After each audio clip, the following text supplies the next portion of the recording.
Hello dear students, welcome to फिकेम academy. शुरू करते हैं अपने पिछले लेक्चर से लेकर के, जिसमें आपने पढ़ा था एक द्विध्रुव की potential energy, electric potential energy in uniform external electric field, एक समान बाह्य वैद्युत क्षेत्र में द्विध्रुव की स्थिति ऊर्जा, जिसके लिए आपने फार्मूला पढ़ा था U equals to minus P E cos theta. ठीक है, या U equals to minus P dot E. ध्यान रखिएगा, energy minus P dot E आती है, बट टॉर्क क्या आता है? पी क्रॉस ई और P E sine theta.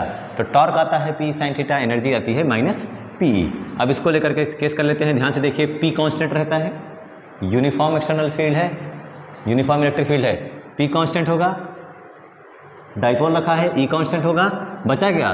Cos theta only. यानी अगर ऐसे फील्ड बनाई जाए, ऐसे कोई फील्ड बनाई जाए और इसमें कोई डाइपोल रखा गया, plus Q and minus Q, तो आपकी लेंथ कांस्टेंट है, चार्जेस कांस्टेंट है, तो डाइपोल मोमेंट कांस्टेंट हो गया, पी कांस्टेंट हो गया, क्यू इंटू टू एल, और इलेक्ट्रिक फील्ड आपने यूनिफॉर्म लगा ही रखी है, तो आपका ई भी कांस्टेंट ही हो गया। तो पी कांस्टेंट, ई कांस्टेंट, तो एनर्जी जो डिपेंड करती है वो डिपेंड करती है माइनस कॉस थीटा पर। तो उसके लिए सबसे पहला चीज़ हम इसमें केसेस में देखें अगर, तो जो सबसे पहली बात हमें समझ में आती है कि इसके लिए जो कर्व आएगा वो कॉस का तो होगा, बट माइनस आगे लगा है, यानी स्टार्टिंग ऊपर से ना होकर के, क्योंकि साइन की स्टार्टिंग यहाँ से होती है, जीरो से चलता है ना, और कॉस का ऊपर से चलता है, बट ऐसे चलेगा, ऐसे। ये हो गया आपका एनर्जी के लिए वक्र, कर्व हो गया। सेकंड बात अगर हम करें तो इसके लिए कि इसमें सेकंड केस देख लेते हैं, at theta equal to 0 degree. Theta equal to 0 degree का मतलब पी और ई के बीच में एंगल जीरो हो, ये डाइपोल ऐसे लेटा हो, ये इसको पॉजिटिव मानना, मेरे लेक्चर पूरे लेक्चर में इसको पॉजिटिव मानना, ब्लैक वाले को नेगेटिव मानना। ध्यान से देखो, ऐसे है, ऐसे एकदम शांत पड़ा हुआ है, निगेटिव पी, मतलब थीटा कितना होगा? थीटा को देखोगे तो 0 डिग्री। ठीक है भाई, ये वाला क्यू यहाँ पहुंचेगा, ये वाला माइनस क्यू यहाँ पहुंचेगा, पी और ई में एंगल कितना हो जाएगा? थीटा। तो सेकंड केस में if theta equal to 0, theta equal to 0, यानी पी और ई एक ही डायरेक्शन में है, P and E are unidirectional। Unidirectional मतलब P is in the direction of electric field, ऐसा लिखें तो ज़्यादा सही होगा। ठीक है, P is in the direction of field। ठीक है, तो थीटा कितना हो गया? 0 डिग्री। तो U इक्वल टू आएगा minus P E cos 0, implies करेगा U equal to minus P E into 1, और एनर्जी आ गई है कि माइनस पी। माइनस पी मतलब ऊपर मिलेगा नीचे, ऊपर मिलेगा कि नीचे? नीचे मिलेगा। This is your minimum potential energy that dipole have in external electric field. तो this U is also known as U minimum. तो याद रखिएगा, मिनिमम पोटेंशियल एनर्जी के लिए आपके पास ये हो गया सेकंड केस। ठीक है, और अगर इसमें अगर ध्यान से देखो तो ये प्लस क्यों है? इधर कोई दुनिया में माइनस बैठा होगा, बहुत बड़ा वाला माइनस, इधर कोई बहुत बड़ा प्लस बैठा होगा, तभी तो प्लस से अभी होती है टुवर्ड्स माइनस होती है, तो है ना, बहुत बड़ा कोई प्लस क्यू बैठा होगा, बहुत बड़ा कोई माइनस क्यू इधर बैठा होगा, तो ये माइनस क्यू इसको खींचेगा, ये माइनस क्यू इस प्लस क्यू को खींचेगा, और ये प्लस क्यू इस माइनस क्यू को खींचेगा, और आपका डाइपोल क्या बताया था इसको? प्लस। तो ये क्या हो जाएगा? ऐसे हो जाएगा, और इस केस में आपकी क्या हो जाएगा? ये माइनस इसको खींच रहा है, ये प्लस इसको खींच रहा है, तो क्या साम्य अवस्था आ जाएगी? पहला लेक्चर याद करो जो टाउ इक्वल टू पढ़ाया गया था, टॉर्क पढ़ाया गया था, तो साम्य स्थिति आ जाएगी, इक्विलिब्रियम स्टेट आ जाएगी, और इस समय ये स्टेबल भी रहने वाला है, इसके ऊपर कोई प्रेशर रहेगा, तो फोर्स तो रहेगा ही, लेकिन ये शांत हो जाएगा, और ये आपका कहा जाता है स्टेबल इक्विलिब्रियम पोजीशन। इसे कहते हैं आप लोग, इसको आल्सो कहते हैं स्टेबल अस्थाई साम्यावस्था या साम्य स्थिति, स्टेबल इक्विलिब्रियम पोजीशन। ये हो गया अस्थाई साम्य स्थिति। Now we move to third case. सोचो ऐसे था, ठीक है, ऐसे रहा होगा, यहां से इसको आप पता नहीं क्या सोचे और घुमा करके ये वाला प्लस यहां कर दिए इतना, और ये वाला माइनस इधर कर दिए। सोचो ये माइनस इसको धक्का दे रहा है, ये प्लस इसको धक्का दे रहा है, अभी भी साम्य स्थिति ही रहेगी, पढ़ाया गया था टॉर्क वाले केस में। और लेकिन अब थीटा कितना मूव करा दिए? ऐसे था सर, हमने इसको यहां से उठा के यहां तक ले गए। अब बताओ पोटेंशियल एनर्जी कितनी हो जाएगी? थीटा कितना करा दिया आपने?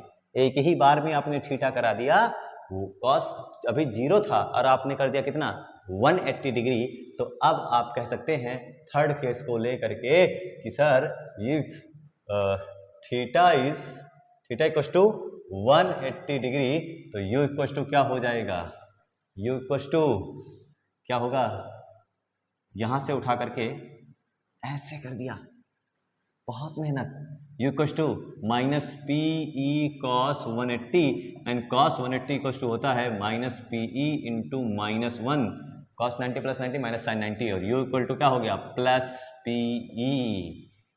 इतनी पोटेंशियल एनर्जी उसके अंदर आ गई। जब उसको 180 डिग्री पर ले जाकर छोड़ दिया आपने तो कितनी पोटेंशियल एनर्जी आ गई, प्लस पीई आ गई, और यही कहलाता है U equal to known as U maximum. आप प्लस पीई इस पॉइंट पर पहुंच चुके हैं, ठीक है, आप इस पॉइंट पर पहुंच चुके हैं। कहां से कहां तक आप लेकर के चल चुके हैं भाई इसको, 180 डिग्री तक। 180 डिग्री का मतलब यहां तक पहुंच चुके हो, यहां से बढ़े बढ़े बढ़े जीरो हो गई, और फिर ऐसे पहुंचे पहुंचे पहुंचे पहुंचे इतना, तो ये इतना 90 डिग्री, ये इतना 90 डिग्री, और जैसे 90 90 180 डिग्री हुआ आप मैक्सिमम पर पहुंच गए, और ये आपको बता रहा है now you reached eight plus PE. और जब शुरू किया था तो थीटा इक्वल टू क्या था, जब जीरो था तो आप कितने पर थे सर, हम तब थे माइनस पीई पर with minimum kinetic minimum potential energy, you minimum. Clear है, आगे बढ़े, और ये हो गया यू मैक्सिमम। जब आप थीटा कितना डिग्री पहुंचा दिए 180 डिग्री, ये 90 डिग्री, ये 90 डिग्री, 180 डिग्री पहुंच गए, यू इक्वल टू पीई हो गया, ये हो गया यू मैक्सिमम। अब सोचो ऐसे केस में क्या होगा, ये प्लस क्यू, अब आप प्लस प्लस सामने हो गया, माइनस माइनस सामने हो गया, क्या अभी भी स्टेबल होना है, क्या अभी भी स्टेबल होगा, स्टेबल होगा कि नहीं होगा, नहीं होगा, अब स्टेबल नहीं होगा, अब इसके ऊपर खतरा है क्योंकि प्रेशर पड़ रहा है इधर से भी और इधर से भी। लेकिन इसे क्या कहते हैं, क्योंकि नेट फोर्स जीरो होगा तो क्या इक्विलिब्रियम पोजीशन आएगा, यस। और ऐसे केस में आप ये कह सकते हैं कि ये होगा हमारा अनस्टेबल इक्विलिब्रियम पोजीशन, अस्थायी साम्यावस्था, अनस्टेबल इक्विलिब्रियम पोजीशन, इस हिसाब से इसको जाना जाएगा। बट एक मिनट, वर्क डन कुछ किया, यहां से यहां पड़ा था, यहां से उठा के खींचते खींचते यहां लेकर गए, तो वर्क डन किया कि नहीं किया, किया हमने। तो इसको पूरा 0 से 180 तक ले जाने में how much work done you did, कितना किया भाई, तो उसको केस 4 ले सकते हो कि सर हम इसको पूरा 0 से उठा करके 180 डिग्री तक लेकर के गए, तो वर्क डन कितना आएगा भाई, वर्क डन कितना हो जाएगा, U final minus U initial.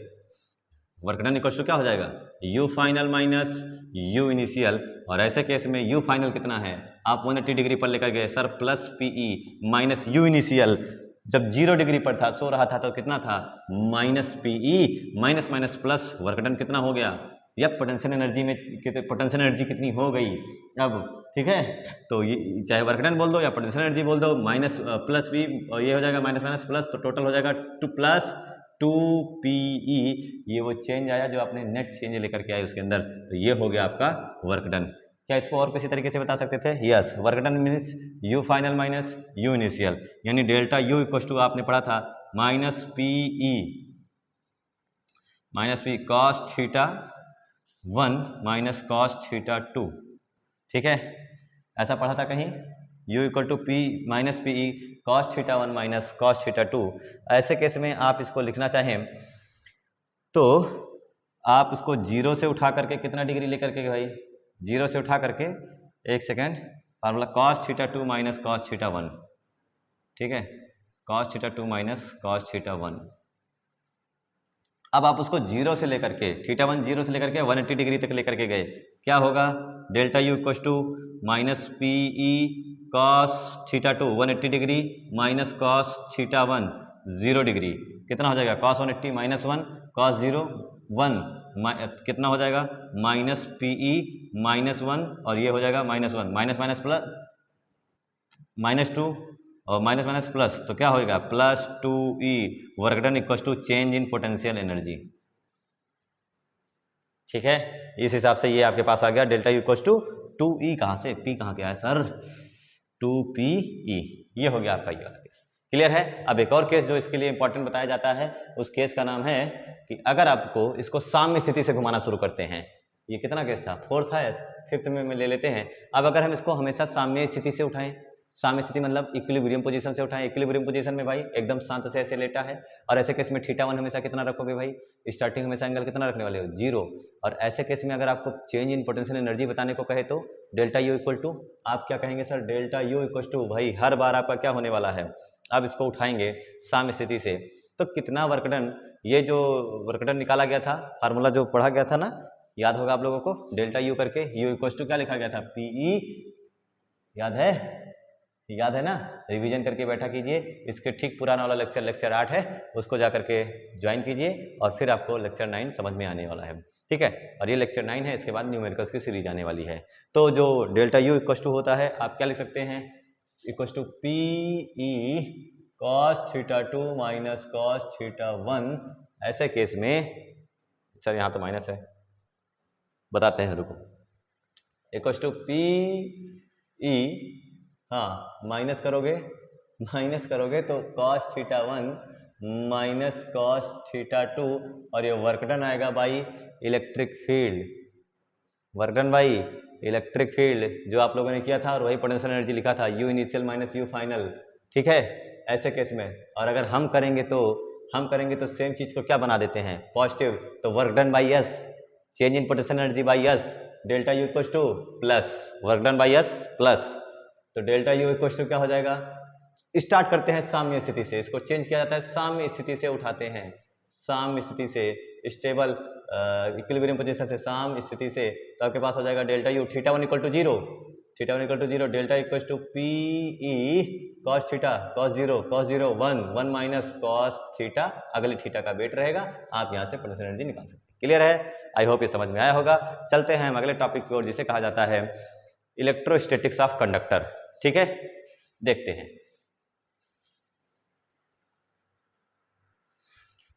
चलिए सेकंड टॉपिक, अगला टॉपिक हमारा सबसे important topic, electrostatics of conductors, ठीक है, इलेक्ट्रोस्टैटिक्स, वर्ड्स पे ध्यान दीजिएगा, इलेक्ट्रोस्टैटिक्स ऑफ कंडक्टर्स, चालकों की, स्थिर वैद्युतिकी चालक, कंडक्टर्स, क्या है ये टॉपिक, क्यों है ये टॉपिक, बहुत इंपॉर्टेंट टॉपिक है ये, ठीक है, और आपके पोटेंशियल के लिए बहुत जानकारी आपको देता है, और थोड़ी थोड़ी बहुत सारी प्रॉपर्टी आप लोग पहले से पढ़ के आ चुके हैं। जैसे आपने पढ़ रखा है क्या चीज़, कि sir inside a conductor electric field always remains 0, ये पॉइंट पढ़ रखा है, प्रूव भी किया था, स्फेरिकल कंडक्टर के लिए अंदर E इक्वल टू 0 आया था, है ना, प्रूव कर रहे थे तो।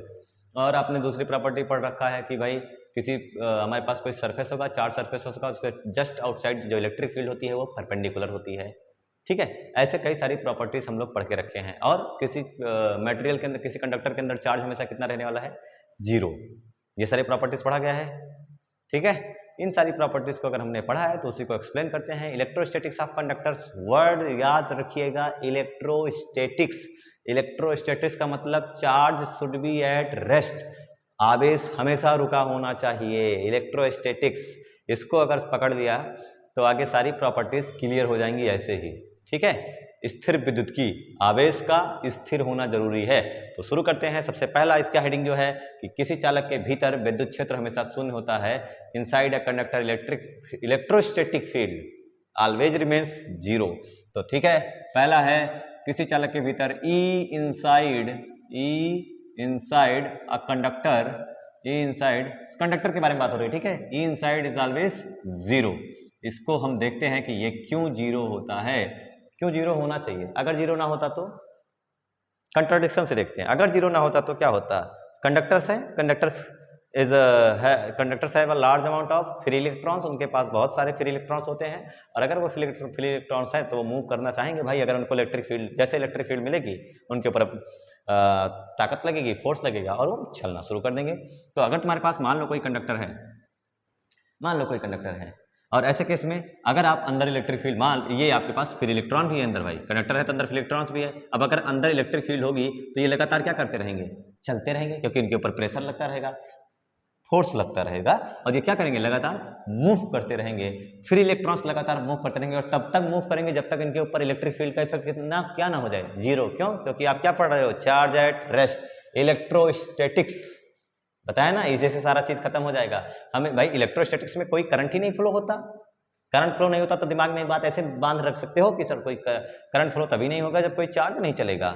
ओवरऑल इलेक्ट्रोस्टैटिक्स केस में चार्ज को चलने नहीं देना है, और जब चार्ज नहीं चलेगा तो इसका मतलब है चार्ज मैंने ऐसे ला के रख दिया, पिच्चाक रख दिया चार्ज, इलेक्ट्रॉन है एक ठू माइनस वाला, अब कोई फील्ड नहीं है। आपको पता है कि पॉजिटिव चार्ज भागता है हायर पोटेंशियल से लोअर पोटेंशियल और नेगेटिव चार्ज भागता है लोअर पोटेंशियल से हायर पोटेंशियल, लेकिन इलेक्ट्रिक फील्ड होना जरूरी है तभी तो पोटेंशियल की बात करते हो। और अब तो दुनिया में कहीं फील्ड ही नहीं है, चलेगा नहीं चलेगा। तो अंदर सोचो इलेक्ट्रोस्टैटिक्स के केस में, रुके हुए चार्ज के केस में इनफिनिट इलेक्ट्रॉन्स ये तब तक, मान लो अगर अंदर कोई फील्ड है तो ये तब तक मूव करेंगे जब तक इनके ऊपर इलेक्ट्रिक फील्ड क्या ना हो जाए, जीरो। ये तब तक मूव करते हैं और एट लास्ट ये रुक जाते हैं। इनका रुकना जरूरी है, इसका रुकना भी जरूरी है, रुकना भी जरूरी है।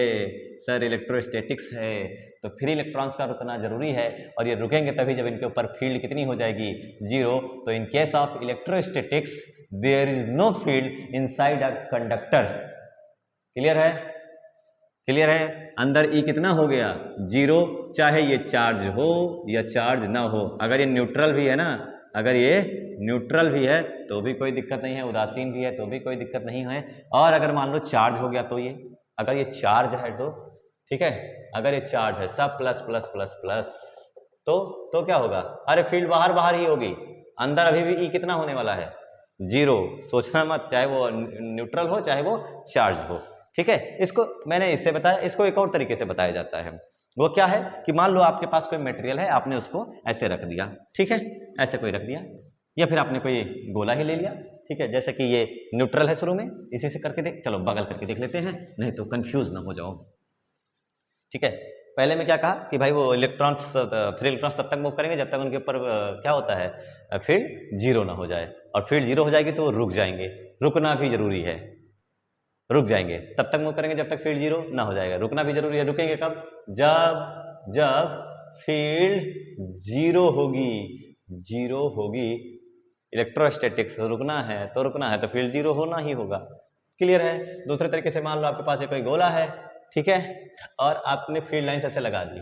अब फील्ड लाइन्स ऐसे लगा दी तो सोचो हायर जो चार्ज होगा, पॉजिटिव चार्ज, वो किधर भागेगा, अवे फ्रॉम फील्ड या towards field, positive charge away from field, तो सारे प्लस प्लस इधर भागना शुरू होंगे, सारे प्लस प्लस इधर भागना शुरू होंगे, और उसी के रिस्पेक्ट में माइनस सब इधर भागना शुरू हो जाएंगे। This is known as induction, पढ़ाया गया था लेक्चर नंबर 1 में आई थिंक, ठीक है, electric field and charges, electric charges and fields वाले में, ठीक है, और उसमें ये आपके पास हो गया।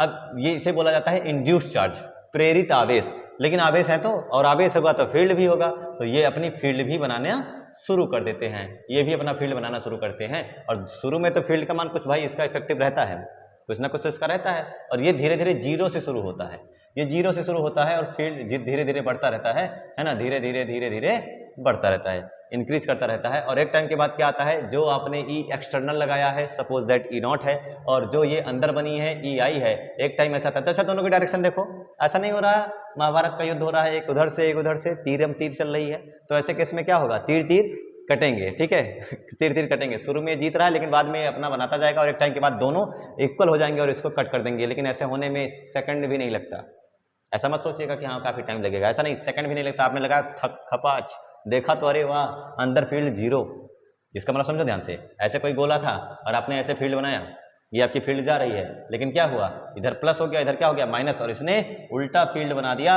और अंदर ई नेट कितना कर दिया, जीरो। तो यहां से ये पता चलता है पहली प्रॉपर्टी कि inside a conductor electric field remains zero in electrostatics conductors. ठीक है, स्थिर विद्युत में, क्योंकि भाई ये चार्जेस इंड्यूस्ड चार्जेस है, रुके हुए हैं ना यहाँ पर, तो अपनी फील्ड बनाएंगे, और अपनी फील्ड बनाएंगे तो क्या हो जाएगा, ई ऐसा लिखा जा सकता है कि जो ई नेट होगा वो होगा ई नॉट, मतलब ई आउटसाइड प्लस ई इनसाइड ई इंड्यूस्ड। ठीक है, वेक्टर लगा दोगे तो ओवरऑल इनका सम कितना हो जाएगा, जीरो। ई नेट अंदर की बात करो, मान लो अंदर जा ही रही है तो ये हो जाएगा, अंदर फील्ड कितनी हो जाएगी, E equals to again zero. Clear है, एकदम क्लियर, उतार लीजिए जो समझ में आया हो। ठीक है, बताते गए थे।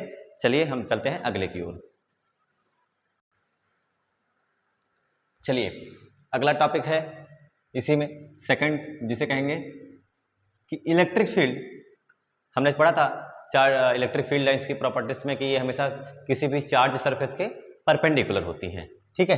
तो दूसरा है E is electric field perpendicular just outside, not outside of charges बल्कि just outside, just outside, electric field is perpendicular just outside of any conductor, any conductor, charge conductor, okay, charge conductor है ना, हाँ। तो electric field जो होती है वो किसी चार्ज सरफेस के जस्ट आउटसाइड जो होती है वो परपेंडिकुलर होती है। यानी कैसे, जैसे मान लो ये आपके पास कोई कंडक्टर है और इस कंडक्टर पूरा फुल्ली चार्ज है, अंदर ही कितना है, अंदर ही कितना है, 0, प्लस प्लस प्लस प्लस, ऐसे आपके पास कोई चार्ज कंडक्टर है और यहाँ पर फील्ड लाइंस के बारे में बात करें तो कैसे होगा, हमेशा ऑलवेज रिमेन्स परपेंडिकुलर, हमेशा परपेंडिकुलर होगा। क्यों परपेंडिकुलर ही, क्यों सर, अलोंग सरफेस नहीं हो सकता, टेंजेंशियली नहीं हो सकता कि सर ऐसे चली जाए इलेक्ट्रिक फील्ड, ऐसे नहीं हो सकती। तो कंट्राडिक्शन से जैसे उसको प्रूव किया था वैसे इसको भी प्रूव करेंगे, लेकिन क्या दिमाग में याद रख के चलना है, इलेक्ट्रोस्टैटिक्स ऑफ कंडक्टर, स्थिर विद्युत की चालक के बारे में पढ़ना है। तो स्थिर विद्युत की में जो आवेश है उनको क्या होना पड़ेगा, स्थिर होना पड़ेगा, रुकना पड़ेगा। तो आइए ये वाला मिटाते हैं जो कि सही है और जो गलत है उससे सही लेकर सही की ओर चलते हैं, गलत से सही की ओर, ठीक है। फिजिक्स यही बताती है, मिसकॉन्सेप्शन हटाओ, कॉन्सेप्ट अपनाओ, जीतो फिजिक्स। तो कैसे करते हैं, अब ध्यान से देखो, मान लो आपके पास टेंजेंशियली या फिर आप कहिए अलोंग सरफेस आपके पास इलेक्ट्रिक फील्ड का कोई ना कोई कंपोनेंट है, ठीक है, इलेक्ट्रिक फील्ड ही है, कंपोनेंट छोड़ो, इलेक्ट्रिक फील्ड ही है जो कि अलोंग सरफेस एक्ट कर रही है। अब सोचो यहाँ पर जो भी फ्री इलेक्ट्रॉन्स होंगे जो कि वहाँ पहले से पढ़ के आए हो कि तब तक घूमते रहते हैं जब तक इलेक्ट्रिक फील्ड का असर 0 ना हो जाए। अब सोचो इस इलेक्ट्रॉन पे ये कब रुकेगा, सोचने वाली बात है, कॉमन सेंस, ये कब रुकेगा, जब इसको ऐसे खींचा जाएगा ये तब रुकेगा या ऐसे खींचोगे तब रुकेगा, इस चीज के बारे में सोचो। अंदर फ्री इलेक्ट्रॉन्स हैं, ये वाली फील्ड में थोड़ी देर के लिए हटा देता हूं। सोचो अगर आप इसको ऐसे पकड़ के ऐसे खींचोगे, इलेक्ट्रिक फील्ड खींचती ही तो है, इलेक्ट्रिक फील्ड ऐसे खींचेगी, अगर इलेक्ट्रिक फील्ड ऐसे खींचेगी और ये फ्री इलेक्ट्रॉन है, मान लो थोड़ी देर के लिए पॉजिटिव चार्ज है इसके ऊपर, तो क्या होगा, दूर धक्का देगी या फिर अवे फ्रॉम पॉजिटिव चार्ज, इधर भागे, in the direction of electric field, positive charge हमेशा in the direction of electric field भागता है। तो खुद ही देखो इलेक्ट्रिक फील्ड ऐसे खींच रही है, तो ये चार्ज भी चलेगा कि रुकेगा, भाई आप ऐसे मारकर बैठा है, ठीक है, ऐसे मारकर बैठा हुआ है और मैं इस पर ऐसे नीचे को धक्का लगा रहा हूँ ऐसे, तो ये नीचे चल पड़ा कि नहीं चल पड़ा। वैसे ही इस इलेक्ट्रॉन पर, इस चार्ज पर अगर इलेक्ट्रिक फील्ड नीचे को धक्का लगाएगा तो ये क्या करने लग जाएगा, मूव करने लगेगा, और तब तक मूव करेगा जब तक इलेक्ट्रिक फील्ड का ये जो अलोंग सरफेस आपका वैल्यू है वो 0 ना हो जाए, तब तक मूव करेगा। इसका मतलब ये है कि सर इलेक्ट्रोस्टैटिक्स इसको रोकना भी है, रुकेगा तब जब इलेक्ट्रिक फील्ड क्या हो जाएगी, 0। इसका मतलब इसकी वैल्यू क्या है, एटलीस्ट ये 0 होती है तो सर लेकिन चार्ज तो होता है, फील्ड 0 कैसे हो सकती है, चार्ज है तो फील्ड है, इसका मतलब है अलोंग वाले कंपोनेंट्स होते ही नहीं है। इलेक्ट्रिक फील्ड हमेशा कैसी होती है, परपेंडिकुलर जस्ट आउटसाइड जो होती है वो perpendicular to the charge surface होती है, ताकि ये घूम ना पाए। आप खुद ही सोचो, ऐसा कोई साइकिल का चक्का पकड़ो और साइकिल के चक्के को ऐसे पकड़ के ऐसे खींचो परपेंडिकुलरली अलोंग रेडियस, ऐसे खींचो तो वो मूव नहीं करेगा, लेकिन अगर टेंजेंशियली आप अगर कोई फोर्स लगाते हो, ऐसे हल्का सा भी अगर आप खींचते हो तो वो मूव कर जाता है, तो ये मूव कर जाएगा। लेकिन इलेक्ट्रोस्टैटिक्स हमें क्या सिखाती है कि चार्ज एट रेस्ट, फिर से मैं इसमें मैं लिख देना चाहता हूं, चार्ज शुड बी एट आराम चाहिए, जैसे आपको आराम चाहिए, आराम हराम है, ठीक है, समझ में आया, ये क्लियर हुआ ये पॉइंट। और अब इन दोनों पॉइंट्स को एनालिसिस करने के बाद हमें क्या समझ में आता है कि किसी भी चार्ज सरफेस के ठीक आउटसाइड इलेक्ट्रिक फील्ड परपेंडिकुलर होती है, और दूसरा किसी भी दशा में, किसी भी कंडीशन में, कम वाट में इलेक्ट्रिक फील्ड अंदर जा नहीं सकती, क्योंकि अंदर इलेक्ट्रिक फील्ड कितनी है, 0। कुछ भी लगा लो नहीं जाने वाली, ये आने नहीं देगा, ठीक है। अंदर इलेक्ट्रिक फील्ड हमेशा कितनी रहने वाली है, 0। क्लियर है। इसी को थोड़ा सा और आगे बताया जाता है, इसी के बारे में वो भी हम सुन लेते हैं, इसमें क्या क्या और खास टॉपिक्स हैं। तो जो इलेक्ट्रिक फील्ड है वो आपने बताया कि हमारे पास कोई चार्ज कंडक्टर है, उसके ऊपर चार्ज ऐसे फेंका गया है, रखा गया है, ठीक है। तो ये जो चार्ज रखा गया है, तो आप यहाँ पर पढ़ते हैं सरफेस पर है, तो आपको पढ़ाया जाता है एक सरफेस चार्ज डेंसिटी। और आपको पता है सरफेस चार्ज डेंसिटी सिग्मा जितना बढ़ाओगे किसी स्फीयर के लिए किसी कंडक्टर के लिए सिग्मा जितना बढ़ाओगे उसके लिए इलेक्ट्रिक फील्ड उतनी ही बढ़ेगी। क्यों? क्योंकि आपने पढ़ रखा है equal to sigma upon 2 epsilon naught for a plane sheet, infinite long plane sheet, है ना? याद आया? तो आप ये सब पढ़ चुके, सिग्मा बढ़ाओगे तो इलेक्ट्रिक फील्ड क्या हो जाएगी? बढ़ती जाएगी। तो ऐसे केस में क्या होता है भाई कि आपके पास क्या रेगुलर में अगर आप सोचो तो आपके पास हमेशा ऐसा ही स्फेरिकल कंडक्टर ही होगा। आना टेढ़ा भी तो हो सकता है, तुम्हारी शक्ल के जैसा भी तो हो सकता है कंडक्टर, क्यों नहीं हो सकता भाई? तुम खुद भी कंडक्टर ही तो हो। तो कंडक्टर का मतलब हुआ कि किसी भी शेप का, किसी भी शेप एंड साइज का। तो अगर हमारे पास ऐसा है तो इलेक्ट्रिक फील्ड के बारे में हमने जैसे बताया कि एक यूनिफॉर्म स्फेरिकल सरफेस है तो आप यूनिफॉर्म वैल्यू पाएंगे, बट अगर वैल्यू कम ज़्यादा इधर उधर होगी तो ऐसी वैल्यू नहीं मिलेगी। फिर क्या मिलने वाला है? तो आप मान लो आपके पास कोई सरफेस ऐसा कुछ है, ठीक है, ऐसा, थोड़ा और खराब बनाए थे, ऐसा, ये, ठीक है। अब अगर आप ध्यान से देखिए, ध्यान से देखो इसको, तो अब इसको अगर चार्ज दिया जाए तो आप ऐसे सोचेंगे कि चार्ज ऐसे जाता जाएगा, सर यहाँ रीजन बड़ा है तो यहाँ सारा चार्ज ऐसे ऐसे होगा और ऐसे ऐसे ऐसे करते करते करते करते ऐसे चार्ज होगा। बट होता क्या है एक्चुअली में क्या होता है कि जब आप इसको चार्ज दे रहे होते हैं तो चार्ज हमेशा सबसे पहले भागता है किधर? चार्ज की जो डेंसिटी पढ़ते हो तो चार्ज हमेशा उधर भागता है जिधर सबसे कम रेडियस हो। रेडियस ऑफ कर्वेचर सबसे कम है, यानी सिग्मा प्रोपोर्शनल क्या होता है? 1/r, और आर सी लिख लो, आर सी का मतलब सी और कर्वेचर। यहाँ ध्यान से देखो, कर्वेचर की रेडियस बहुत कम है, बहुत जल्दी कर्व बन जाएगा ये, और ये सब काफ़ी टाइम लेगा बनने में, है ना? मतलब इसकी सबकी रेडियस ऑफ कर्वेचर ज़्यादा है, उसकी रेडियस ऑफ कर्वेचर कम है। और यही क्या याद रखना है कि अगर रेडियस ऑफ कर्वेचर जितनी कम होगी चार्ज सब उधर ही भागेगा, यानी charge moves to sharper edges. जो नुकीला एरिया होता है, जैसे पेन में मार्कर में सरफेस पे ज़्यादा चार्ज नहीं होगा जितना इस पॉइंट पर चार्ज होगा, ठीक है, अगर इसको चार्ज दिया जाए। तो यहां से क्या याद रखना है? सिग्मा प्रोपोर्शनल 1/r समतल भाग। अगर मैं कहूँ कोई आपके पास प्लेन है तो उस पर चार्ज इक्वली डिस्ट्रीब्यूटेड होगा, बट अगर कोई आना टेढ़ा जैसा है ना तो जहां जो रेडियस ऑफ कर्वेचर सबसे कम होगा, जो नुकीला होगा, जो शार्पर एज होगा, वहां पर सारे का सारा चार्ज जाकर, सारा नहीं, ज्यादा से ज्यादा चार्ज होगा वो वहीं पर जाकर के एक्यूमुलेट होगा। यानी यहाँ पर अगर मैं बनाऊँ ना, यहाँ पर मैं बनाऊँ तो बहुत बहुत बहुत बहुत बहुत ऐसे सब सारे सब सब सब सब सब यहीं पर भरे पड़े होंगे। क्लियर हो गया? एकदम क्लियर? ये चीज को याद रखना है, ठीक है। और इसमें मैं आपको एक खास बात बताता हूँ कि बाहर नहीं है, सरफेस पर ही है सारा चार्ज, नहीं तो देखने लग जाओ कि चार्ज बाहर आ गया। अगर आपके पास यूनिफॉर्म सिमेट्रिकल शेप है तो उसमें इलेक्ट्रिक फील्ड क्या होता है भाई? सेम ही होता है।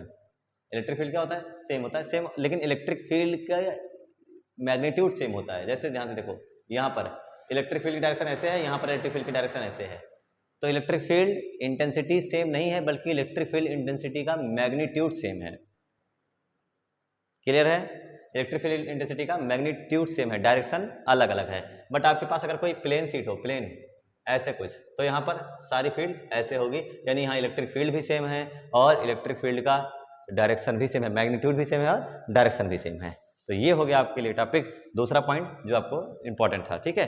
अब हम मूव करते हैं थर्ड पॉइंट की ओर। थर्ड पॉइंट क्या है कि किसी स्फेरिकल का किसी कंडक्टर के अंदर जो होता है चार्ज हमेशा जीरो होता है, ठीक है। तो जो समझ में आया हो उतार लीजिए, ये पॉइंट नोट कर लीजिएगा।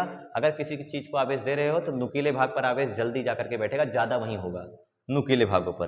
क्लियर है? इसीलिए आप लोग ध्यान दीजिए, कभी आपने अपने बालों में कंघी रगड़ी होगी, ठीक है, बालों में कंघी रगड़ी होगी तो जो कागज थोड़ा सा फ्रिक्शन होता है वो, ठीक है, तो वहाँ पर स्टैटिक फ्रिक्शन चार्ज आ जाते हैं, स्टैटिक चार्ज आ जाते हैं, और वहाँ थोड़ा सा इलेक्ट्रिसिटी वाला काम हो जाता है, ठीक है। धारा करंट नहीं चलती है, लेकिन थोड़ा बहुत वहाँ पर वो इलेक्ट्रोस्टैटिक्स वाला गुण आ जाता है, प्रॉपर्टी आ जाती है, और वो नोक पर जैसे कोई कागज वगैरह दिखाते हो तो वो क्या कर लेता है, कागज को अपनी ओर खींच लेता है। तो देखते हो कि एकदम टॉप पे जाके नहीं चिपकता, जबकि कंघी पूरे बालों में रगड़ी होती है।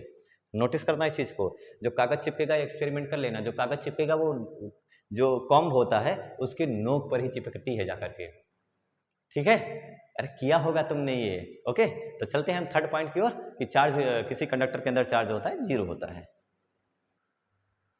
चलिए थर्ड प्रॉपर्टी हम देखते हैं कि इलेक्ट्रोस्टैटिक्स कंडक्टर्स के लिए, ठीक है, इलेक्ट्रोस्टैटिक्स ऑफ कंडक्टर्स के लिए charge inside a conductor, net charge inside a conductor, नहीं, charge inside a conductor remains zero. Interior के अंदर, अंदर चले गए, interior of a conductor, in electrostatics cases charge remains zero, तो जैसे ई इनसाइड जीरो लिख रखा है वैसे मैं क्या लिख सकता हूँ, क्यू इनसाइड जो होगा वो भी क्या होने वाला है, जीरो होने वाला है, जीरो होने वाला है। ठीक है, कैसे होने वाला है, चलो अब हम कोई सरफेस ले लेते हैं जिसको थोड़ा बहुत चार्ज दे देते हैं और अंदर से कैलकुलेट करने की कोशिश करते हैं कि कितना होगा। तो जैसे कि मान लो ऐसे कोई हमने चार्ज ले रखा है, कैसा भी चार्ज है, चलिए इस सरफेस है ऐसा, और इसको चार्ज दे देते हैं, इसको चार्ज दे देते हैं। ठीक है, और चार्ज जो दे देते हैं हम इसको ऊपर दे, अंदर अंदर रखो, अंदर अंदर रखो समझने के लिए। अंदर नहीं हो सकता, बर्फ दो तीन चीज़ों मैंने कंट्राडिक्शन से प्रूव करी है। और अंदर अगर आपको चार्ज आपने रख भी दिया तो अंदर एक गॉसियन सरफेस बनाओ, एक गॉसियन सरफेस बनाओ, एक गॉसियन सरफेस। अब सबको एक ये वाली प्रॉपर्टी याद होगी, inside a conductor electric field में जीरो। तो अभी आपने एक गॉसियन सरफेस बना लिया और यहाँ से किसी एक पॉइंट से गुजरने वाला फ्लक्स आप लोग बताने की कोशिश करते हैं। आइए फ्लक्स बताते हैं। फ्लक्स का फार्मूला क्या है, वैसे हम बताते हैं close integral E dot D A dot D equal to क्या लिखते हो, यहाँ पर अगर मैं आपसे बोलूँ फ्लक्स कितना है तो आप बताएंगे close integral E dot D equal to कितना होगा। अरे सर अंदर तो ई कितना है, जीरो है, तो आपका ये हो गया जीरो। अरे इंटीग्रल ई डॉट डी आप क्या लिखते हो, Q in upon epsilon naught equal to zero. यहाँ से आप क्या लिखेंगे, Q in equal to zero. अरे जब फ्लक्स ही जीरो है, ठीक है, तो अंदर क्यू इन कितना रहेगा, जीरो रहने वाला है, अंदर कोई चार्ज नहीं है। इसका मतलब है गॉसियन सरफेस के अंदर कोई चार्ज ही नहीं हुआ। तो चार्ज कहाँ हो सकता है, कहाँ होना चाहिए, चार्ज यहाँ नहीं होना चाहिए। चार्ज क्या होना चाहिए, इसके बाहर होना चाहिए। जो चार्ज आपने ऐसे बनाया है, ऐसे ना बना करके इसको ऐसे बनाइए और सारा का सारा चार्ज ऊपर रख दीजिए, बाहर रख दीजिए। यानी अंदर अंदर अगर आप चार्ज बोने की कोशिश करेंगे तो अंदर चार्ज नहीं जाएगा। ठीक है, अंदर चार्ज नहीं जाने वाला, अंदर चार्ज नहीं होगा। और क्यू इन हमेशा ई ही जीरो नहीं होगा, क्यू इन जीरो होगा। और जो सेकंड प्रॉपर्टी पढ़ा है, ई जो होगी वो परपेंडिकुलर होगी। क्लियर हुआ। इस हिसाब से ये कह सकते हो कि सर जब अंदर चार्ज नहीं होगा तो चार्ज डेंसिटी जीरो है। अंदर अंदर अगर चार्ज ही नहीं है भाई तो चार्ज डेंसिटी कितनी है, जीरो है। और अंदर क्या है, सरफेस है कोई नहीं, अंदर तो एक वॉल्यूम है। तो volume charge density inside a conductor is zero. यहां पर आप ये कह सकते हैं कि सर रो लेमडा सिग्मा रो, तो यहां पर क्या कह सकते हो, इस पॉइंट से क्या एक्सप्लेन कर सकते हैं कि जो रो है वो जीरो है। ठीक है, volume charge density for a conductor remains zero in electrostatic situation. ठीक है, वॉल्यूम चार्ज डेंसिटी जीरो रहती है, अंदर कोई आवेश नहीं होता है। ठीक है, अब अगर आप तो सारा चार्ज कहां होता है, सरफेस पर, तो कौन सी डेंसिटी पढ़ोगे, but sigma not equal to zero.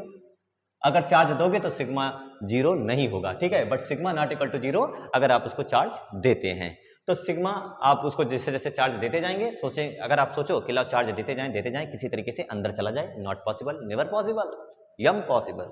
ठीक है, ये चार्ज कभी अंदर नहीं जा सकता। चार्ज जैसे देते जाओ, नहीं जाने वाला, सब कहां फैलता चला जाएगा, सरफेस के ऊपर फैलता हुआ चला जाएगा सारा का सारा चार्ज, जैसे भी देते जाओगे। ठीक है, तो इसका मतलब है चार्ज देते जाओगे तो इसका रो पर कोई इफेक्ट नहीं पड़ेगा, सिग्मा पर इफेक्ट पड़ेगा। तो जो सरफेस चार्ज डेंसिटी है वो डिपेंड कर रही है कि आप उसको कितना चार्ज दे रहे हो। तो किसी का सिग्मा डिपेंड किस पे करता है, सिग्मा भाई आप जितना ज्यादा चार्ज बढ़ाओगे उतना ही फील्ड बढ़ेगी, जितना चार्ज बढ़ाओगे उतना ही क्या होगा, फील्ड बढ़ेगी। और फील्ड बढ़ेगी तो क्या होगा, आप खुद से सोचो भाई, किसी चीज को चार्ज देते जा रहे हो उसकी फील्ड क्या होती जाएगी, बढ़ती जाएगी। और फील्ड बढ़ती जाएगी तो ऐसे केस में देखिए, ये मान लीजिए हमने कोई कंडक्टर बनाया, ठीक है, और इसको चार्ज दे रखा, देते जा रहे हैं, जैसे जैसे चार्ज देते जा रहे हैं उसका सिग्मा बढ़ रहा है। तो ये सारे इलेक्ट्रॉन्स को अपनी ओर क्या कर रहा है, खींच रहा है भाई, खींच रहा है। सब जितने भी फिर इलेक्ट्रॉन्स हैं वो सबको अपनी ओर खींच रहा है, सब प्लस प्लस दूर जा रहा है। और ताकत, और चार्ज दिया, और चार्ज दिया, और चार्ज दिया, और चार्ज दिया, खूब चार्ज देते जा रहे हो, ये सबको क्या कर रहा है, खींच रहा है। बात समझ आई ना, ये सबको ऐसे क्या कर रहा है, लगातार खींच रहा है। तो सारे भी फ्री जितने भी इलेक्ट्रोस्टैटिक्स केस में जो भी फ्री इलेक्ट्रॉन्स हैं सबको अपने ओर खींचता रहता है। और आप चार्ज बढ़ाते जाइए, एक टाइम ऐसा आएगा कि आप बढ़ा ही नहीं पाओगे। ठीक है, एक टाइम ऐसा आएगा कि आप बढ़ा नहीं पाए, सिग्मा की मैक्सिमम वैल्यू पहुंच जाएंगे। तो सिग्मा की जो वैल्यू है वो डिपेंड करता है, सिग्मा की जो वैल्यू है वो डिपेंड करता है कि भाई ये अंदर कितना ताकतवर है, ये कितना ताकतवर है, इसकी ताकत पे डिपेंड करता है कि आप इसको कितना सिग्मा, भाई मेरी कितनी ताकत है कि मैं कितना रोटी खा सकता हूं, वही हाल इसका भी है कि इसको कितना चार्ज दिया जा सकता है। तो इसकी कैपेसिटी के ऊपर डिपेंड करता है कि ये कितना है।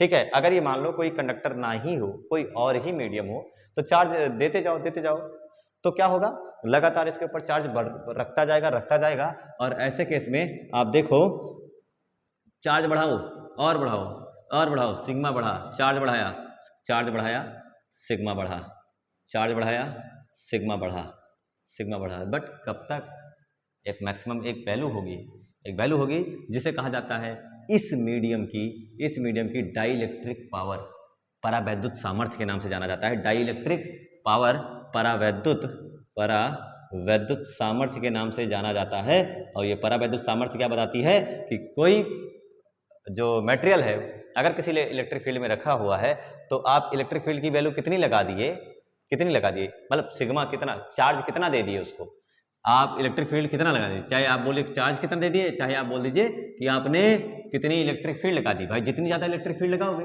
इसको समझो ध्यान से, ऐसे दूसरे तरीके से देखो कि आप जितनी ज़्यादा इलेक्ट्रिक फील्ड लगाओगे क्या होगा कि जितने माइनस होंगे सब इधर आना शुरू होंगे और जितने प्लस होंगे सब इधर जाना शुरू होंगे, है कि नहीं है। और फील्ड बढ़ाओ तो माइनस इधर प्लस इधर, और फील्ड बढ़ाओ माइनस इधर प्लस इधर, क्या होगा, क्या लग रहा है, ऐसे लगातार ऐसे चलता रहेगा, कभी रुकने वाला ही नहीं है। आपने कोई मीडियम ले रखा है और आप लगातार आप फील्ड बढ़ा रहे हो, तो फील्ड बढ़ाओगे सिग्मा, ठीक है, फील्ड बढ़ाओगे तो क्या होगा, अंदर जो इंड्यूस चार्जेस हैं, प्रेरित आवेश हैं, वो लगातार उनकी वैल्यू क्या होती जाएगी, बढ़ती जाएगी, और एक टाइम के बाद कहेंगे बस भाई अब और मत बढ़ाओ। तो जो भी है सरफेस चार्ज डेंसिटी वगैरह बताया जाता है कि वो डाइलेक्ट्रिक डाइलेक्ट्रिक पावर पे डिपेंड करती है। और ये पावर क्या बताती है कि आप इलेक्ट्रिक फील्ड की वो वैल्यू लगा दीजिए जब तक मेरे अंदर के जो डाइपोल्स बने हुए हैं ये टूटे ना, बिना भंजन के, विदाउट ब्रेकडाउन ये सहन कर सके। इलेक्ट्रिक फील्ड परावैद्युत सामर्थ्य क्या कहलाएगी, किसी मटेरियल के लिए इलेक्ट्रिक फील्ड की वो मैक्सिमम वैल्यू जिसे वो बिना टूटे, जिसके अंदर बिना वैद्युत भंजन हुए, बिना इलेक्ट्रिक ब्रेकडाउन हुए ये सह सकता है इलेक्ट्रिक फील्ड की मान। भाई मेरे ऊपर 50 किलो रखो, मैंने सह लिया, 55 रखा सह लिया, 60 रखा सह लिया, लेकिन जैसे 61वां रखा मैं बैठता चला गया, इसका मतलब क्या हुआ कि मेरी मैक्सिमम रीच कितनी है, 60 kg, this is my power, ठीक है, दिस इज माई पावर। इसी को कहा जाता है डाइलेक्ट्रिक पावर। कोई आपके पास डाइलेक्ट्रिक मीडियम है, उसकी पावर क्या कैसे डिफाइन करी जाती है कि कितनी इलेक्ट्रिक फील्ड लगा दो जिसकी वजह से वो बस टूटने वाला हो बट टूटे ना, ठीक है, तो वो हो जाता है ई मैक्सिमम डाइलेक्ट्रिक पावर डीपी को कहते हैं ई मैक्सिमम, इलेक्ट्रिक फील्ड की मैक्सिमम वैल्यू जिसके लिए ये बिना भंजन के, विदाउट ब्रेकडाउन सह सके। अगर डेफिनेशन लिखना चाहें तो क्या लिख सकते हैं, परावैद्युत सामर्थ्य, ऐसा ही एक ब्रेकडाउन और पढ़ा जाएगा आगे चल करके सबसे लास्ट चैप्टर में। तो परावैद्युत सामर्थ्य के बारे में, किसी पदार्थ के लिए, किसी मटेरियल के लिए इलेक्ट्रिक फील्ड की वो मैक्सिमम वैल्यू जिसके लिए कोई पदार्थ उस इलेक्ट्रिक फील्ड को बिना वैद्युत भंजन किए, उसके अंदर कोई वैद्युत भंजन ना हो, कुछ भी टूटे ना, और वो सह सके। आपके ऊपर उतना ही प्रेशर दिया जाए, वो मैक्सिमम से मैक्सिमम प्रेशर दिया जाए जिसको आप हैंडल कर सको। बस थोड़ा सा अगर मैंने 0.00001 बढ़ा दिया ना तो टूट के बिखर जाओगे।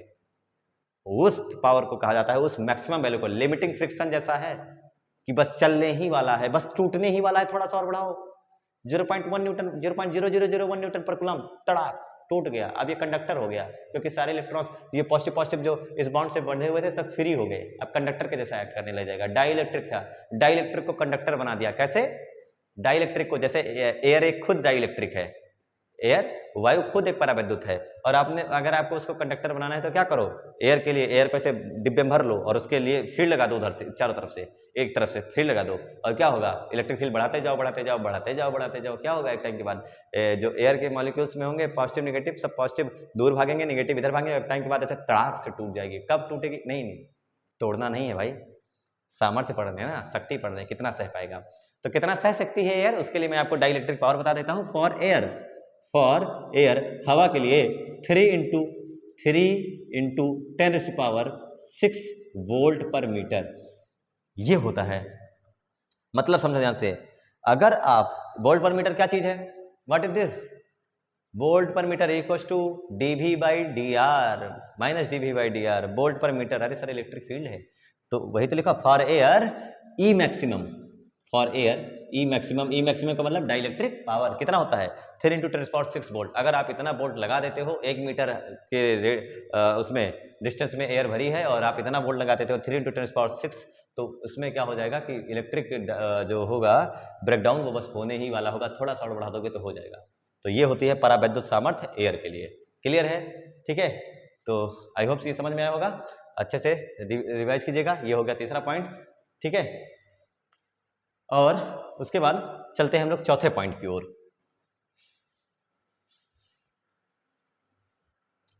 ठीक है, फिर चौथा पॉइंट लेकर के चलते हैं हम लोग। चौथा पॉइंट क्या बताता है हमको, इलेक्ट्रोस्टैटिक्स ऑफ कंडक्टर्स में ये बताया जाता है कि आपके पास अगर कोई चार्ज स्फीयर है, ठीक है, कोई चार्ज कंडक्टिंग स्फीयर है, तो उसके इनसाइड इलेक्ट्रिक फील्ड तो जीरो होती है, लेकिन पोटेंशियल जीरो नहीं होता। पोटेंशियल क्या रहता है, कांस्टेंट रहता है, ठीक है, पोटेंशियल कांस्टेंट रहता है। और पूरे अंदर पूरा ये गोला बना लिया, इसको सर हमने चार्ज कर दिया, पूरा हमारा चार्ज हो चुका है। और जो पोटेंशियल यहाँ होगा वही यहाँ होगा, वही यहाँ होगा, वही यहाँ होगा, वही यहाँ होगा, वही यहाँ होगा, और वही और कहाँ होगा, एक और जगह अंदर को छोड़ दो तो जस्ट आउटसाइड एट सरफेस पर भी वही पोटेंशियल होता है।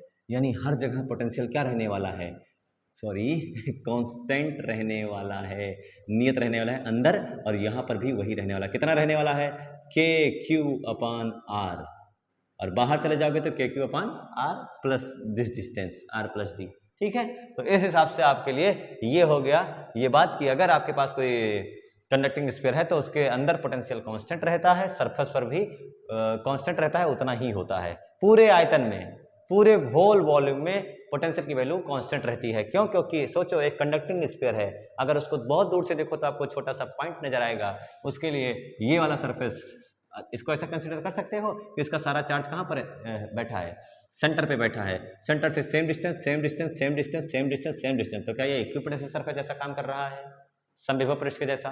तो इसके बारे में क्या क्या स्टडी, चौथा पॉइंट क्या लिख सकते हैं कि भी equals to constant, v equals to constant कहाँ कहाँ के लिए, इनसाइड एंड जस्ट आउटसाइड, अंदर और ठीक बाहर, यानी एट सरफेस भी कह सकते हो, inside and just outside of sphere, ठीक है। इसमें हो गया। तो इसमें क्या क्या पॉइंट्स हम जान सकते हैं कि भाई हाँ क्या ये सच है, यस ये सच है। इलेक्ट्रिक फील्ड जीरो होती है, इलेक्ट्रिक फील्ड क्या होती है, जीरो होती है, लेकिन पोटेंशियल जीरो नहीं होता, क्योंकि इक्वल टू होता है minus D V by D R. और अगर इलेक्ट्रिक फील्ड जीरो है इसका मतलब minus D V by D R का मतलब हो गया, अगर आपने पोटेंशियल का डिफरेंशिएशन आर के रेस्पेक्ट में किया और जीरो आ रहा है, इसका मतलब भी क्या है, वी है सर कांस्टेंट, और वो कितना होता है, के क्यू अपान आर होता है। और इसके लिए ऐसे भी कह सकते हैं कि सर यहाँ से यहाँ तक हमें, अगर हम किसी चार्ज पार्टिकल को लेकर के चलें तो हमें वर्क डन करना नहीं पड़ेगा, अपने आप भागेगा, अपने आप वो चलेगा, इसलिए आपको कोई वर्क डन नहीं करना पड़ेगा, वो अपने आप धक्का लगाते रहेंगे, अपने आप चलेगा, आपको कुछ काम ही नहीं करना, आप बस ला के छोड़ दो, बस वो अपने आप ऐसे ऐसे धक्का मार मार के एडजस्ट कर देंगे, और फिर इलेक्ट्रोस्टैटिक्स केस में आ जाएंगे तो अपने आप धक्का लगाएंगे। इसका मतलब धक्का पुश, अरे इसका मतलब अगर यहाँ पर किसी चार्ज को आप रखोगे, किसी चार्ज के बारे में बात करोगे तो इसके ऊपर धक्का लग रहा है क्या, प्रेशर लग रहा है क्या, फोर्स लग रहा है क्या, यस लग रहा है। क्यू ही लगेगा कि नहीं लगेगा भाई, लगेगा, श्योर सी बात है लगेगा, ठीक है, बिल्कुल लगेगा, जी हाँ लगेगा। वो कितना लग रहा है, अगर हम बात कर ले तो स्थिर वैद्युत दाब, इलेक्ट्रिक प्रेशर, पहले तो स्थिर वैद्युत बल इस पर कितना लग रहा है, कितना वो है। मान आपके पास ये तो फिलहाल एक सिमेट्रिकल शेप है, कोई हमारे पास आड़ा टेढ़ा शेप हो, तो आड़ा टेढ़ा शेप हो, ऐसे कोई शेप हो और ये पूरा चार्ज हो, ठीक है, ये पूरा चार्ज हो, इसके बारे में अगर मैं कहूँ तो आप इसके ऊपर कितना प्रेशर है, तो आप छोटा सा इसका टुकड़ा ले लीजिए, एकदम छोटा सा, कितना डी ए ले लीजिए। इस डी ए में कितना सरफेस पर बैठा है सारा चार्ज, इस डी ए में कितना डी क्यू होगा, सर डी क्यू बराबर क्या होता है, वैसे तो आपने पढ़ा है सिग्मा बराबर क्यू अपान ए, तो सोचो डी सिग्मा जो कि कांस्टेंट रहने वाली चीज है, तो डी क्यू बराबर क्या हो जाएगा, सिग्मा डी ए। इस डी ए में कितना चार्ज है, D Q upon sigma charge है, ठीक है, ऐसा मतलब डी क्यू इक्वल टू इस डी ए में कितना चार्ज है, सिग्मा डी ए चार्ज है। तो अगर मैं फोर्स की बात करूं तो फोर्स क्या हो जाएगा, sir force equal to Q E, D A इतना छोटा है कि इलेक्ट्रिक फील्ड कांस्टेंट हो जाएगी, और क्यू क्या है आपका, डी क्यू, तो जो छोटा सा प्रेशर होगा DP, pressure equal to force upon area, उस छोटे से डीए में आप जाओगे तो फोर्स आपका कांस्टेंट हो जाएगा। फोर्स बराबर क्या हो जाएगा, क्यू ई नहीं, D Q into E into D Q upon D A. D Q क्या लिख सकते हैं, डी क्यू लिख सकते हैं, अरे सिग्मा बराबर क्यू अपॉन ए, तो ऐसा लिख सकते हैं ना, सिग्मा बराबर D Q upon D A. तो जो आपके पास है ई इंटू डी क्यू के जहाँ पर सिग्मा डी ए अपॉन क्या हो जाएगा, डी ए से डी ए चला गया, आपका जो छोटा सा प्रेशर आया कितना आया, ई सिग्मा। होल सरफेस के बारे में बात करो तो होल सरफेस के कारण कितनी इलेक्ट्रिक फील्ड इंटेंसिटी होती है, सोचो जरा ध्यान से। आपके पास एक सरफेस है, प्लेन शीट है, इसके कारण अगर ये प्लेन शीट के जैसा एक्ट करने लग जाए, है ही ऐसे रखे हो ना, इसमें सारे चार्ज ऐसे रख रखा है आपने, तो सोचो यहाँ पर आपका इलेक्ट्रिक फील्ड कितनी होती है, equal to sigma upon 2 epsilon naught. तो यहाँ पर आप अगर रखो ई इक्वल टू, तो आपको प्रेशर पता लग जाएगा कि कितना प्रेशर होता है, जो डीपी होगा उस, और वो डीपी पूरे जगह सेम ही होगा, ठीक है, जहाँ जहाँ चार्ज डेंसिटी सिग्मा सेम ही होती है, सबको पता है, डजंट डिपेंड्स ऑन किस पर, डिस्टेंस पर। तो dp को मैं लिख रहा हूँ p इक्वल टू ई की जगह पर sigma upon 2 epsilon not into sigma, आपका प्रेशर हो गया 1/2, ऐसे लिख दो ना, हाँ, half sigma square upon 2 epsilon not, ये हो गया आपका इलेक्ट्रिक प्रेशर। इसी से मिलता जुलता आपको एक और फार्मूला बता देता हूँ मैं यहाँ पर, ठीक है, एक मिलता जुलता फार्मूला जो कि जरूरी है आपके लिए, जान जाइए, ठीक है। ये जूल पर मीटर क्यूब ये भी आता है, और इसी को यही आपका कहलाता है इलेक्ट्रिकल एनर्जी डेंसिटी, ठीक है, एनर्जी डेंसिटी कह सकते हैं इसको। तो उसका भी फार्मूला ऐसे ही सेम ही होने वाला है, और वो energy density, energy in per unit volume, उसके लिए फार्मूला आएगा, यही को मैं आगे एक्सटेंड कर दे रहा हूँ, sigma square upon 2 epsilon not, अभी याद कर लीजिए half epsilon not E square, ठीक है, बट इसका एक्सप्लेनेशन आपको आगे दूंगा मैं कैपेसिटेंस वाले में, यहाँ अभी आप मत जानिए। हम लिखना चाहें तो unit joule per metre cube लिख सकते हैं, या फिर आप प्रेशर लिखना चाहो तो आप क्या लिख सकते हो, न्यूटन पर मीटर स्क्वायर लिख सकते हो, ठीक है। क्लियर है इलेक्ट्रिक प्रेशर के बारे में, ठीक है। तो अगर मान लो आपके पास कोई प्रेशर के बारे में हमने पढ़ा ना, हमने उसमें साबुन का बुलबुला, ठीक है, एक एयर बबल, या फिर आप सोप का बबल के बारे में बात करो तो सोप का बबल के लिए प्रेशर होता है, याद है, सोप के बबल के लिए क्या, देखो एयर के बबल, अगर वाटर में एयर का बबल है तो उसके लिए प्रेशर आता है 2T/R, बट सोप का बबल होता है तो क्या होता है, अंदर से भी एयर बाहर से भी एयर, तो कितना होता है 4T/R। और अगर उसको किसी तरीके से चार्ज दे दोगे, किसी चार्ज, मान लो इतना बड़ा बुलबुला है और आपने उसको किसी तरह, और वो प्रेशर कहाँ होता है, आउटसाइड, बाहर की ओर, ठीक है, एक प्रेशर ऑलरेडी ही है, आपने उस पर इलेक्ट्रोस्टैटिक्स कंडक्टर, चाहे आपने इस साबुन के, मान लो यही है साबुन का बुलबुला, आपने इसको प्लस चार्ज दे दिया, प्लस चार्ज दे दिया मतलब चार्ज देने का मतलब सर हमने सिग्मा बढ़ाया, और जब सिग्मा बढ़ाया तो प्रेशर अपने आप बढ़ा, तो ऐसे केस में क्या होने लग जाएगा, बुलबुला जो है वो फूलने लग जाएगा, ठीक है, बुलबुला जो होगा क्या होगा, वो फूलने लग जाएगा, यानी उसके साइज में थोड़ा थोड़ा इंक्रीमेंट आने लगेगा। तो ये आपकी हो गई चौथी प्रॉपर्टी कि V equals to constant inside and just outside of sphere. चलते हैं अगली प्रॉपर्टी की ओर, अगली प्रॉपर्टी चलो जल्दी देख लेते हैं।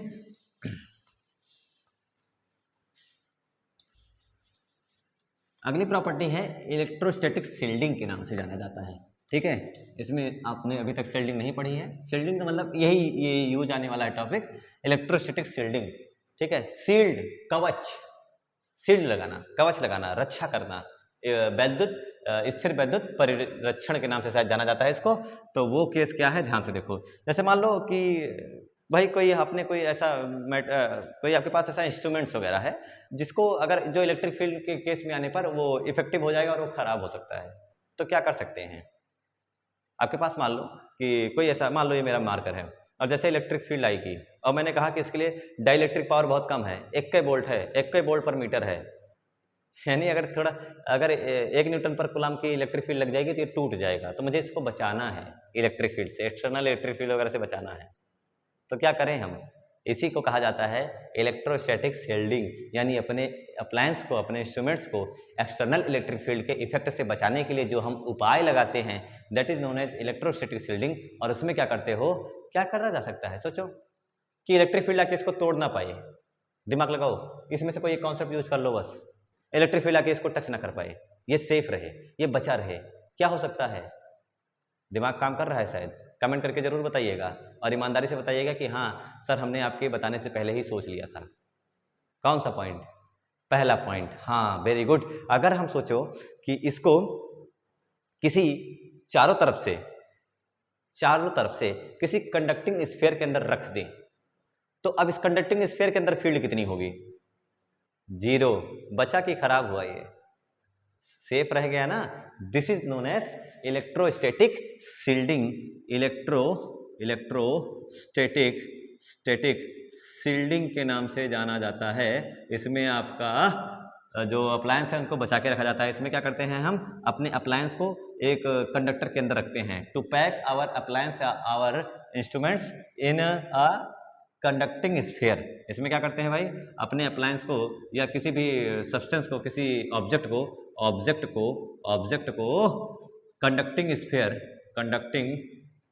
ठीक है, स्फीयर में ही रख लो, कंडक्टिंग स्फीयर के अंदर रख देते हैं। अब फायदा क्या होगा, अंदर कितना होगा, कंडक्टिंग स्फीयर के अंदर फील्ड कितनी होगी, जीरो होगी। फील्ड जीरो होगी तो आपने जिसको भी अंदर रखा है इसके ऊपर इलेक्ट्रिक फील्ड का कोई असर नहीं पड़ने वाला है। और अगर फील्ड जीरो होगी तो आपका जो मटेरियल है, ऑब्जेक्ट, वो क्या रहने वाला है, सेफ रहेगा। तो उसको शील्डिंग देने के लिए आप अपना ये वाला कॉन्सेप्ट लगा रहे हैं। क्लियर है? आई होप आपने अच्छे से सीखा होगा, समझा होगा। इसी हिसाब से जुड़े रहिए चैनल के साथ। वीडियो को लाइक कीजिए, कुछ ना समझ में आया हो तो कमेंट कीजिए, चैनल को सब्सक्राइब कीजिए और मन लगा के पढ़ाई कीजिए। डेली नोट्स बनाइए और रिवीजन पर डे कीजिए। किसी भी दिन रिवीजन रुकना नहीं चाहिए, ठीक है। हम आज की नहीं, हम आगे की तैयारी कर रहे हैं और हमेशा के लिए हम आपको बता देना चाहते हैं कि चैनल के साथ जुड़े रहिए, आपका बहुत फायदा होने वाला है, क्योंकि सारा कोर्स आपको यही मिलने वाला है। चाहे आप फाउंडेशन की बात कर लीजिए, चाहे जैसे कि, ठीक है, IIT नीट की फाउंडेशन की आपको पूरा मटेरियल यहाँ मिलने वाला है, NDA वगैरह सब। तो इसलिए चैनल को जुड़िए, उन लोगों तक जरूर ये बात पहुँचाइए, चैनल पहुँचाइए जो थोड़ा सा कोचिंग वगैरह अफोर्ड नहीं कर सकते, बट उनको अच्छा खासा मटेरियल चाहिए, अच्छा खासा प्रिपरेशन के लिए मटेरियल चाहिए। वो इधर उधर भटकते रहते हैं कि किससे पढ़ें किससे ना पढ़ें, है ना।